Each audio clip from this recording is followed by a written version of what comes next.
Hello and welcome to another episode of Cybersecurity Awareness TV, recorded April 9th, 2022. My name is Mac Jackson Jr. I'm your cybersecurity consultant and researcher. If this is the first time you've seen our show discusses information regarding cybersecurity awareness, information that you can use. I interview industry experts in the field of cybersecurity to provide you information on how to protect yourself, your family, and your business from the fastest growing crimes of the 21st century. I'd like to also thank all of our viewers and subscribers who have followed us here on Cybersecurity Awareness TV that is now on the WWDBTV on Roku, on the Roku network. You can find us there, folks, to find information about my show. If you'd like to find my website, it's on macjacksonjr.com. That's macjacksonjr.com. We're also on all the social media platforms. Remember, folks, to share, like, subscribe, and smash that like button about our show and tell a friend what you've learned here on Cybersecurity Awareness TV and how to protect yourself. But also, folks, if you'd like to help sponsor us or help promote us, what we do in our research here at Cybersecurity Awareness TV, become a Patreon by joining us on patreon.com/MacJacksonJR, Mac Jackson Jr., and support us here in our research to providing information to you regarding cybersecurity awareness. In today's episode, in our first segment, we're going to talk about the Russian threat actors, folks. The Russian threat actors involved in the Ukrainian war overseas is definitely intensifying, and of course a cyber war has been in effect for years now, but it also has scaled itself up and causing threats throughout the entire world, especially here in the U.S. And in this segment, we're talking about how the U.S. will defend our homeland against these types of threat nations that threaten our homeland with these types of cyber attacks. And these attacks, folks, can affect you as well. Segment 2, we're discussing cyber scams. These are cyber scams that you should watch, folks. Very important you take a look at this. In our third segment, as we do every week, we talk about what you can do to protect yourselves from cyber crimes and identity theft and protecting yourself. But first, in our segment 1, we're discussing, folks, in our cyber news, the Russian threat actors, how the U.S. defends itself from these types of cyber attacks and protecting our homeland. Since the commission of the Ukrainian war, officials of the United States have been highly alerted about the possibility of Russian cyber attacks affecting the American infrastructure. On Tuesday, Adam Myers, senior president of the intelligence group's CrowdStrike, a leading cybersecurity management firm, spoke to the U.S. House Homeland Security Committee about the fight against cyber attacks. Myers appeared on CBS News and talked about the potential cyber attacks the following day. Mr. Myers asserted that there have been an increasing number in the Russian threat actors and their activities, and a lot of chatter involved in their cyber threats on our homeland and other parts of the country of Ukraine and from around the world. The threats have increased tremendously over the last few weeks, he told the committee, and that the U.S.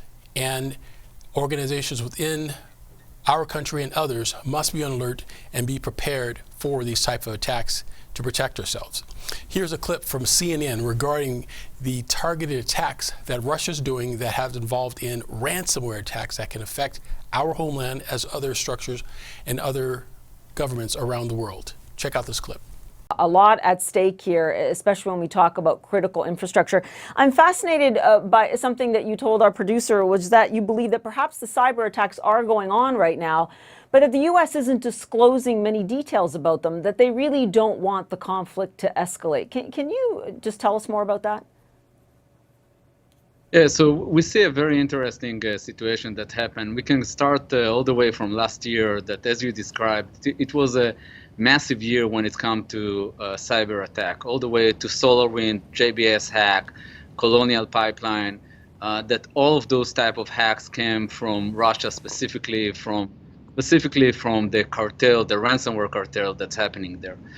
In January 15 this year, basically the main cartel, our evil group, has been arrested by the Russian, and since that point in time, we basically stopped seeing attack when it's come to ransomware. It's become very, very, very quiet.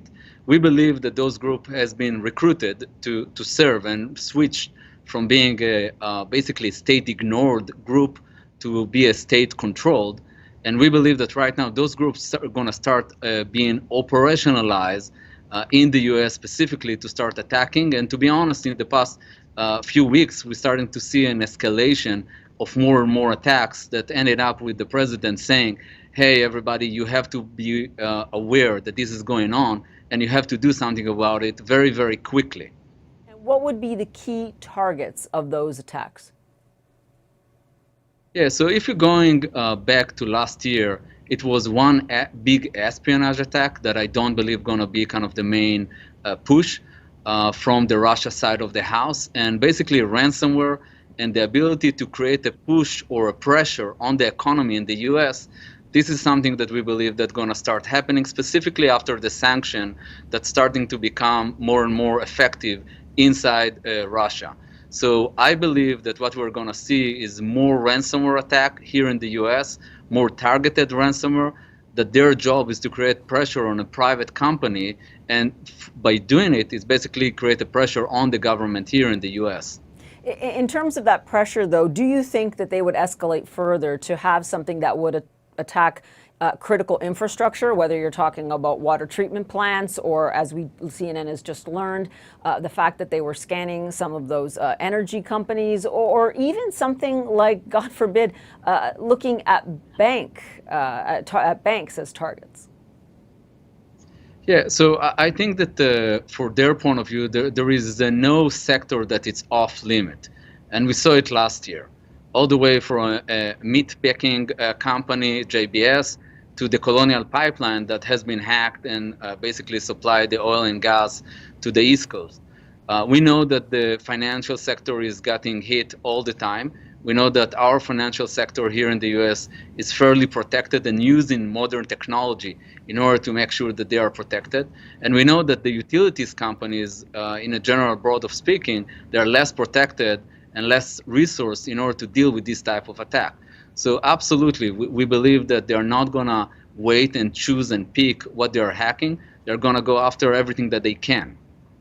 In terms of individuals or even small businesses, and I know we talk about these cliches all the time, but what can we do to make sure that it doesn't affect us?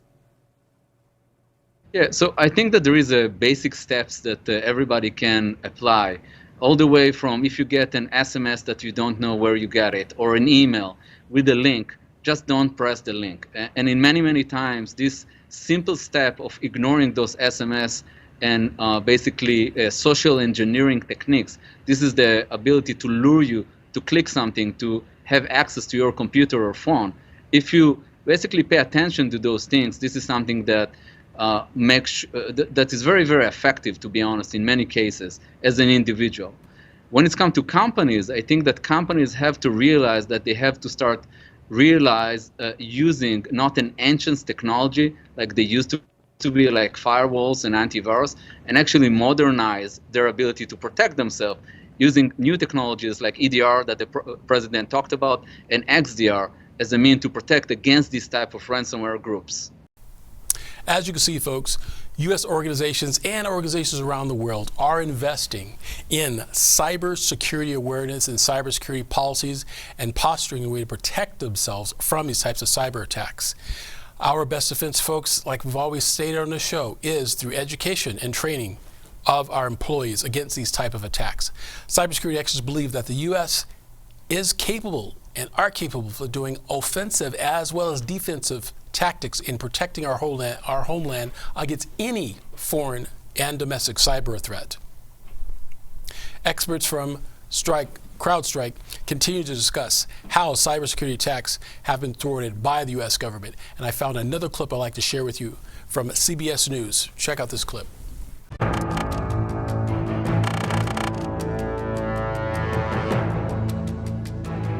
Since the start of the war in Ukraine, U.S. officials have been on high alert for potential Russian cyber attacks. Yesterday, the House Homeland Security Committee held a hearing on how to best defend against cyber threats.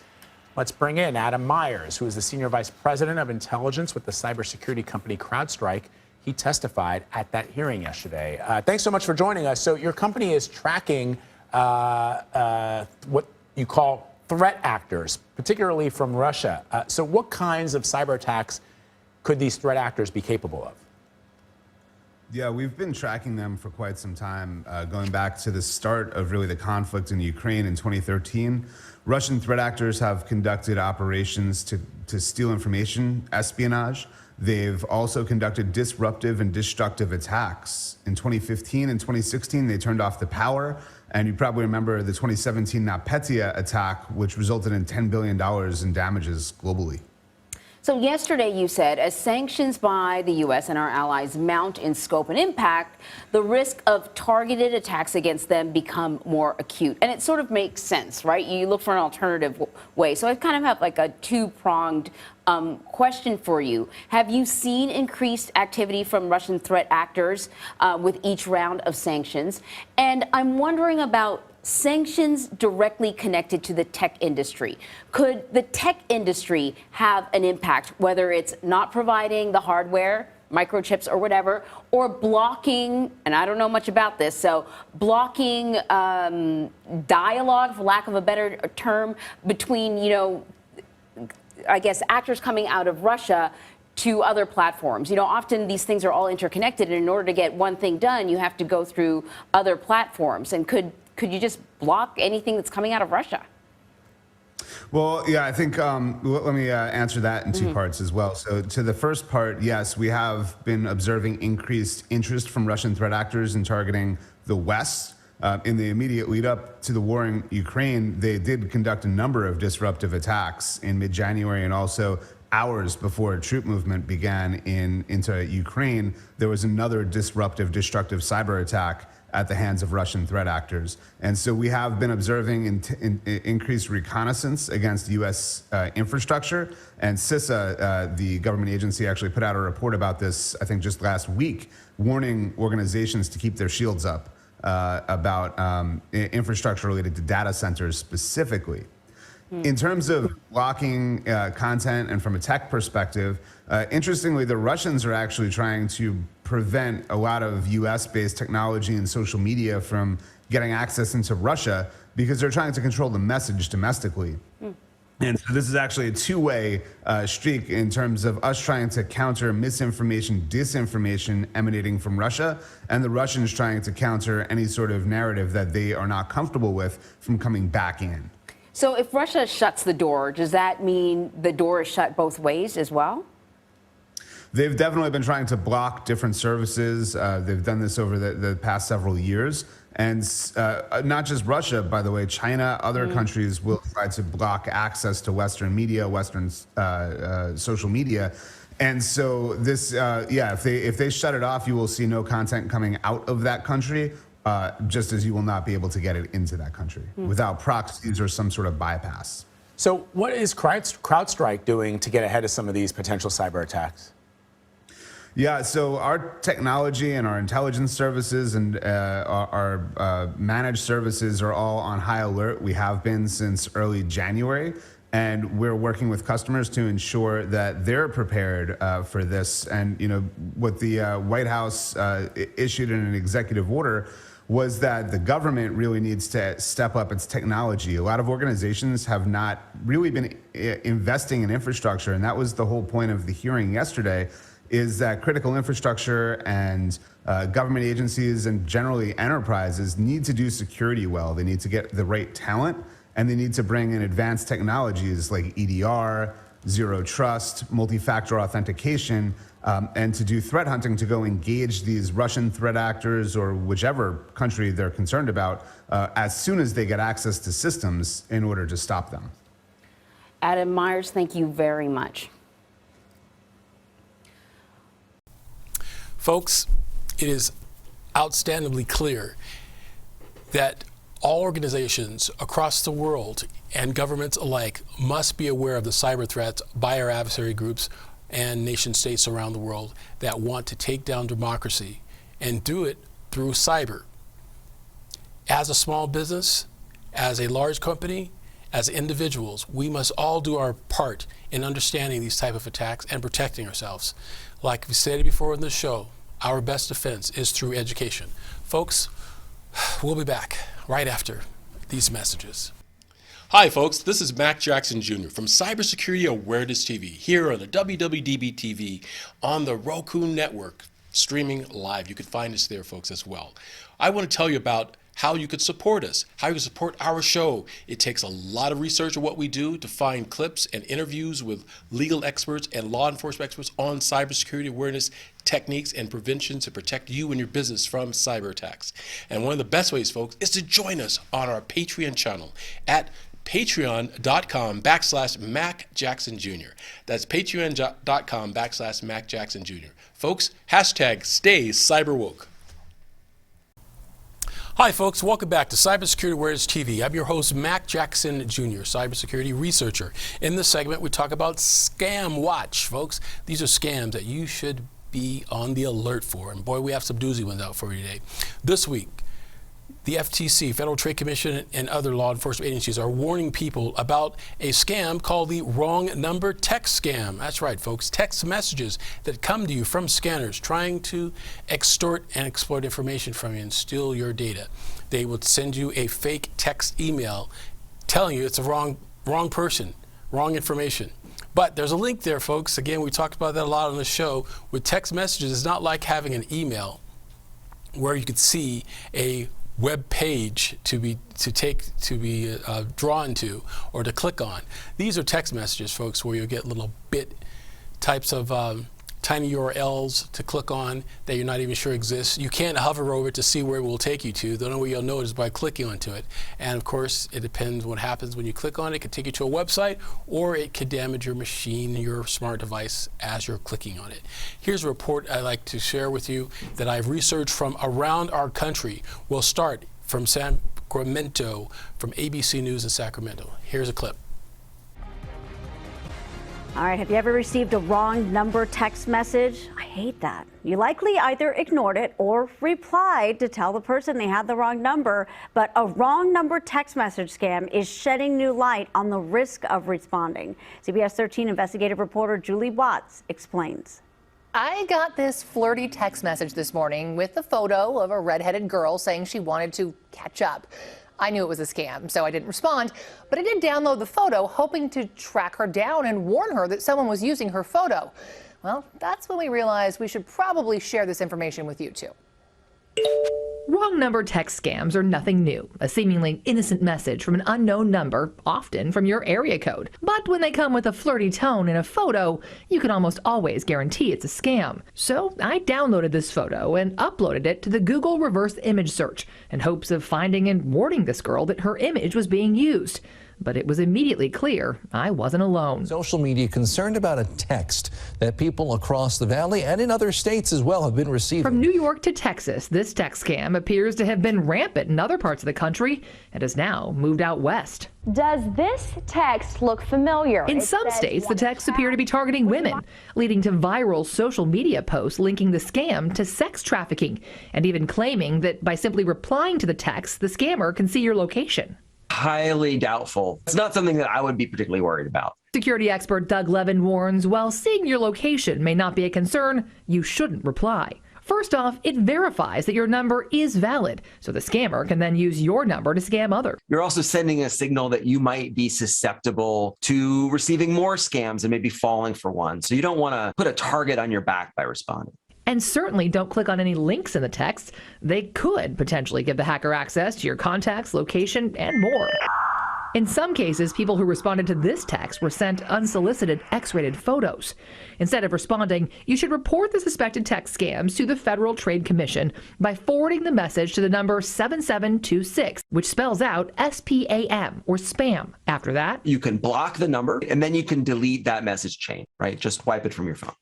Now, those online sex trafficking rumors have been debunked by law enforcement across the country, and it does appear that the girl in this photo is now aware her photo is being used.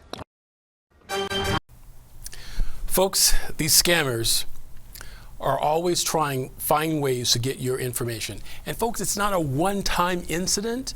that they may try to attempt to get your smart device by text message. It is a campaign. They mean the bad guys, go through Zoom meetings like we're doing, and they have organizations and meeting and training centers that train themselves on how to attack the U.S. and make victims out of our U.S. citizens. We must stay alert. Folks, from Sacramento, we're going to take you to across the other side of the country, on the East Coast. There's a clip I want to show you here from another affiliate of CBS News in New York on their information about these types of fake text messages. Check out this clip. A new scam is circulating around the nation, and it's coming from an unlikely source, your own cell phone number. CBS 2's Laura Podesta warns us about the phony message and what to do if you get one. Chris Welch is an editor and reviewer at The Verge. He normally writes about how technology can help you, but Monday, the latest scam popped up on his phone. A text from himself. To see it as your own number, there's something weird and kind of unsettling about that. And so I checked on Twitter, I searched, spam own number, and sure enough, it seemed like a big wave of people had just gotten this text. He said the text congratulates you for paying a bill and includes a link. Chris clicked on it for his own investigation. So the link in my case took me to the website of Channel 1 Russia, which is like a state media TV network. The scam is targeting Verizon wireless users. Verizon says it significantly curtailed the activity and in a statement said we're actively working with others in our industry and with U.S. law enforcement, adding we have no indication of any Russian involvement.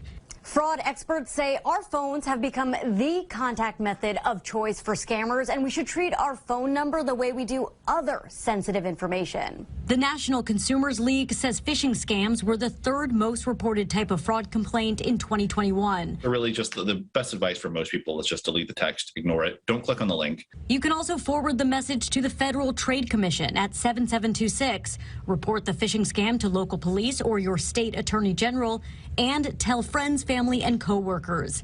Welch says this scam isn't going away quickly. Right after our conversation, he received another text from himself. Laura Podesta, CBS News, New York. And experts do recommend you do not share the link that you received on social media or anywhere else because it just gives the scammers more exposure. Folks, I tell you, these scammers are always trying to find ways. That clip was amazing, showing you how scammers are trying to take your text messages. I have another one to show you, and we talked about this for years on our show, and it has to do with ATMs. ATM having fake skimmers that cover the ATM machines. In this particular story, you will see a victim going into a local convenience store, and she swipes her card on the ATM, the register, and it turns out the register had a skimmer covered over it to swipe her credit card information, charging her a lot of money.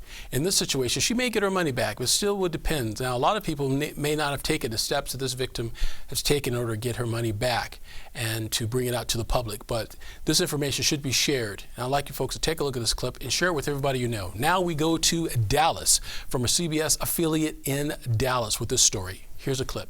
Swiping your credit card, something you probably do every single day without even really thinking much about it. But police in McKinney now are working to find out how many people had their information stolen by a credit card skimmer inside of a 7-Eleven. Tonight, CBS 11's J.D. Miles has the remarkable story of a woman who discovered the skimmer after she became a victim. Credit card skimmers account for $1 billion in fraud each year in the U.S. When you see how well hidden the one found inside this store was, you'll understand why. It was a regular daily trip to this 7-Eleven on Medical Center Drive in McKinney for Nigel Radler. I was just trying to get chips and a bottle of water. She paid with a credit card as usual, but later noticed that her drink and soda cost her nearly $1,000. The 25-year-old went back to the 7-Eleven where she last used the card and found out why. I'm like, hey, something happened with my card. Let me check the machine and see something. And I just literally lifted it up and it was there. She discovered a credit card skimmer that's now in the hands of McKinney police detectives. Thanks to Rattler's quick thinking, they are trying to determine who installed it and how many people were victimized. I think it's pretty smart of her to really sit down and think about where the compromise actually happened. Police say the skimmer is made of a replacement cover likely purchased online by a criminal. outfitted with a computer board that can be accessed wirelessly and placed on top of the store's identical credit card reader. Corporal Melissa Taylor says the case is a good reminder to always perform a test before using an ATM, buying gas, or making a purchase inside a store. These are double back taped on in most cases. So if you try to pull the cover off of an ATM, the keypad, the point that you put your credit card in, it's going to come off. The store's owner issued a statement which says 7-Eleven takes allegations involving credit card skimmers very seriously.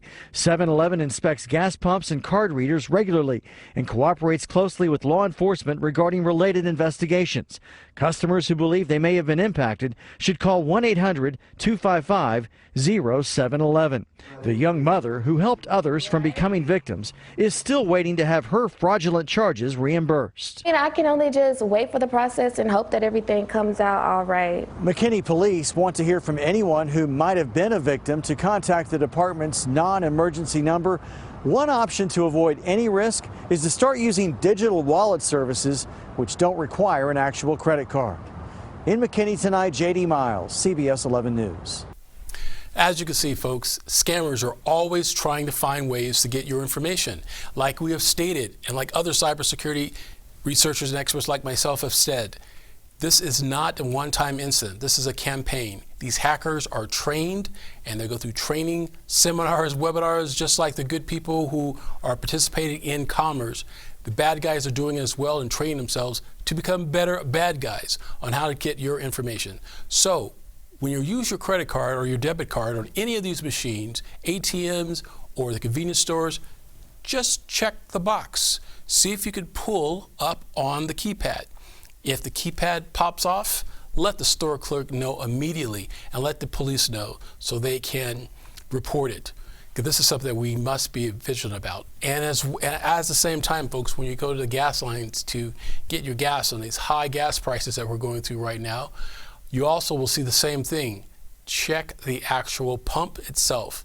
If you see any of the tape, security tape that's been peeled off of the pump, or you notice that the actual card reader, you tug on it, if it pops off, let the clerks know inside and let them call the police, folks, because there has been a fraud in process there.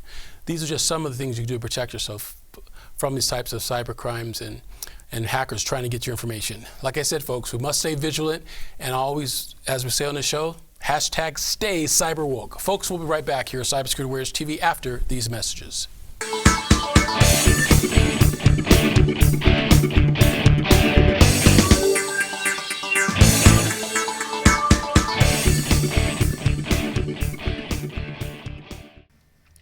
Hello, folks. This is Mac Jackson Jr. from Vanderson Cyber Group.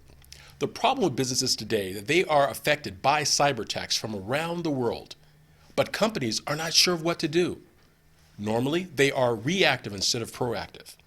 But folks, cyber attacks can affect your bottom line, and it will affect you financially, legally, and your business reputation. Here at Vanderson Cyber Group, we can help you develop a policy by training your employees on what to do if they are involved in a cyber attack and how to mitigate it and fight against it. Folks, we call it here hashtag stay cyber woke. And that's Vanderson Cyber Group here in Las Vegas and around the world. You can reach me, folks, at VandersonCyberGroup.com or my website, MacJacksonJr.com as well. Here locally, 702-868-0808. Give us a call today, folks. We must fight back.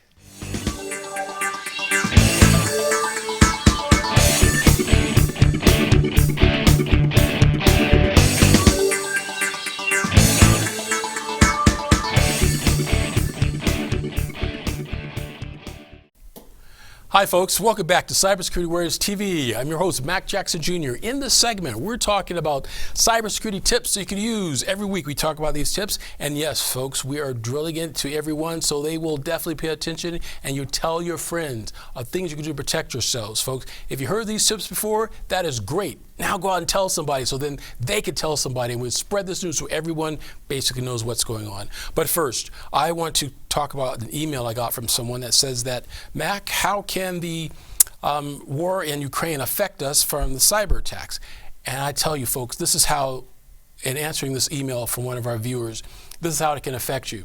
These cyber attacks on the cyber war from the cyber war can affect you individually as a person, because the hackers that are overseas, i.e. from Russia or any of the nation states that wish to attack the U.S. homeland, can send phishing email scams, social engineering attacks, and ransomware, which is the holy grail for the hackers. If they can hijack your information and get you to pay money to support their negative and illegal causes, that's what these hackers are looking to do. That's why it's so important. When people think of cyber wars, they're thinking that they're an individual and how will they be affected. Well, if you can cause chaos within our country by sending out disinformation, like during the elections, there's been proven that the nation states have sent disinformation over to the U.S. that tried to change public opinion regarding the elections, either for Democrats or for Republicans. It's the same thing. They don't care which side they will attack, as long as they're creating chaos here in the U.S. And they can do it with the most damaging weapon of them all, and that is the weapon of information. If information is sent to either party to get us to fight between each other and not stick together as Americans, that's what the bad guys are looking to accomplish, folks. And we must be vigilant and be aware of this. So, again, protect your information and your data. Starting with your password, make sure you have a strong password and change it regularly. If you need help and information on how to regularly change your password without being bombarded with the changing it of every 60 to 90 days, contact me from my website at macjacksonjr.com, and we'll talk to you about a password management system that can help you make this a little easier for you when you have to change your passwords. Also, folks, make sure that you have all the latest updates on your computer. When you see the updates come on your computer system, make sure you go through the updates. Yes, it can be laborious and take a lot of time and a hassle for some of us. But again, these updates are necessary because hackers, like I stated, it's a campaign. They are trying every day, every hour to find out ways to victimize you. And the manufacturers of your computer systems, they will send you updates because they are aware of these types of attacks, and they're sending you these updates where you can change your system and have it updated with the latest protections and security software systems put on your laptop or desktops and your equipment. So these are some important things that you should do, folks, and making sure you do this on a daily basis whenever you get a chance to. And if you have any other questions about how to put together policies within your organizations for your employees to follow, or maybe even training to show you what you could do to prepare yourself and your company for attacks that may happen with your industry, such as the healthcare industry or the financial industry. If you're one of those businesses, contact my company, Vanderson Cyber Group, and we'll help you develop policies as well that can help you protect yourself. That's all we have for you this week, folks, on Cybersecurity Awareness TV. And we appreciate you that you're following us and being a part of our show. We'll definitely see you here again next week. And like I said every week, folks, stay cyber woke, hashtag stay cyber woke. See you next week, folks. Bye for now.